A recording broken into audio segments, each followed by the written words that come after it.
Mes chers amis, bonjour. En guise de petite Vartora aujourd'hui, je voudrais partager avec vous un grand moment que nous avons vécu cette semaine. Vous savez, dans le cadre de nos activités à Jérusalem et en Israël, de façon plus générale, il nous arrive d'aller rendre visite ou bien à des gens dans le besoin ou dans la difficulté. Et cette semaine, nous avons rendu visite à des personnes âgées dans un centre qu'on appelle en France un EHPAD. Donc ici, c'est un petit peu un milieu comme un peu un milieu hospitalier, où il y a des gens qui sont en général très âgés et souvent malheureusement très malades. Pourquoi je veux vous faire partager cette expérience? D'abord parce que c'était très fort et très intense, mais parce que j'ai été profondément peiné par quelque chose, je pense, dont il faut absolument qu'on parle. Pas juste vous et moi, mais en général.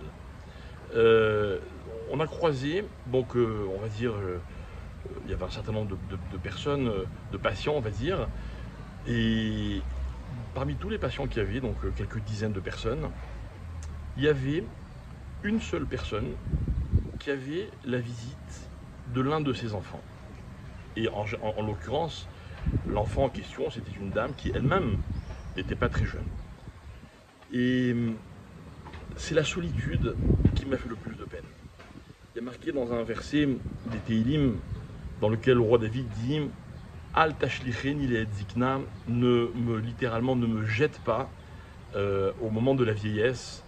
Et en fait, on voit que David Améler, le roi David, lui qui avait plusieurs femmes, plusieurs enfants, qui était roi d'Israël, dans sa jeunesse, il avait déjà entrevu cette souffrance à venir qu'allait être la vieillesse. Non pas que la vieillesse est une souffrance, la vieillesse entraîne des souffrances. Et pour moi, parmi les souffrances que la vieillesse entraîne, et c'est ce que j'ai vu ce jour-là dans cet endroit-là, c'est la solitude. Mes chers amis, on a des parents, on leur doit énormément, mais il n'y a pas que les parents. Il y a tellement de gens autour de nous qui sont dans des situations délicates. Des gens desquels il y a énormément à apprendre. Il y avait par exemple, moi j'ai eu l'occasion de parler à plusieurs de ces personnes comme ça en aparté quelques instants. Et attention, le reproche, je me le fais d'abord à moi parce qu'il faut que j'y aille plus souvent. Mais ce sont des trésors. Ce sont des gens qui ont tellement à nous apprendre. Ce sont des gens qui ont eu des vies riches, intenses, qui ont appris énormément de leur vie et qui peuvent nous faire profiter de ce qu'ils ont vécu. Et malheureusement, on les oublie, on les délaisse. On fait comme s'ils n'existaient pas. On sait qu'ils existent. On doit aller les voir. Vous savez, dans la Torah, et je ne vous l'apprends pas, il y a 613 mitzvot. Au-delà des mitzvot, il y a ce qu'on appelle le derech eretz. Le derech eretz, on traduit vulgairement par la politesse. Mais ce n'est pas que la politesse. Le derech eretz, c'est le savoir-vivre. Ça veut dire, c'est ce qu'il y a au-delà des mitzvot que je dois accomplir ou de ce que je ne dois pas faire dans la vie. Il faut s'habituer, il faut s'éduquer à aller vers les autres. Il y a tellement de gens qui ont besoin de tout ce qu'on a à leur donner.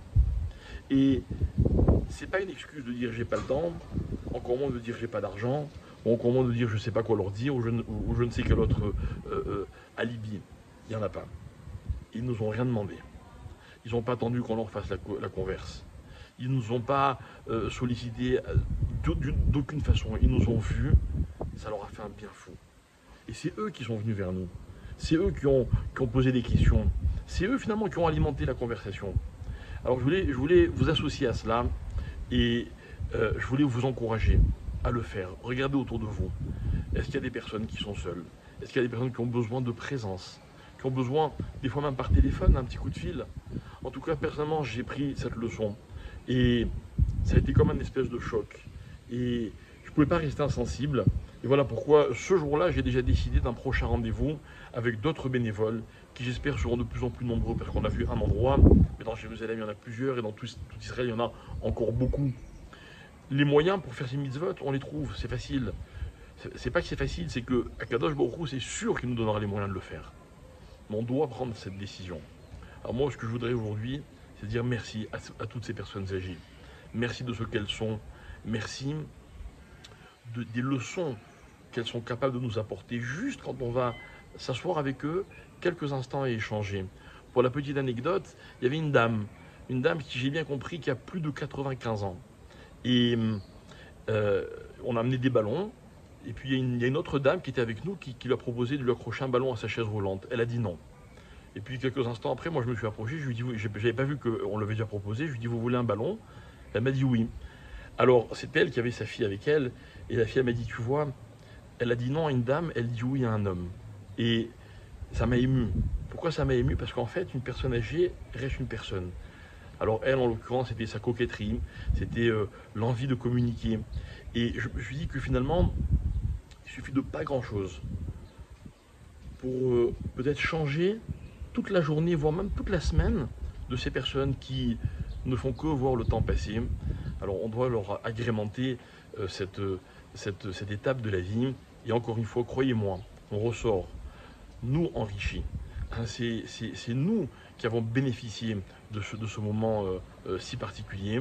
J'espère qu'on aura avec vous d'autres l'occasion de faire souvent cette mitzvah. Je vous recommande, vous, dans la mesure de vos possibilités, de la faire. Et si Dieu veut que cette unité qu'on peut créer justement avec des gens, juste parce qu'ils sont seuls et qu'on va vers eux, on crée l'unité qu'il y a dans le peuple juif. Nous, on travaille nos midotes, comme je vous le disais, et on en est tous capables. Et encore une fois, c'est notre richesse. Je crois que notre véritable force dans le peuple juif, c'est celle-là.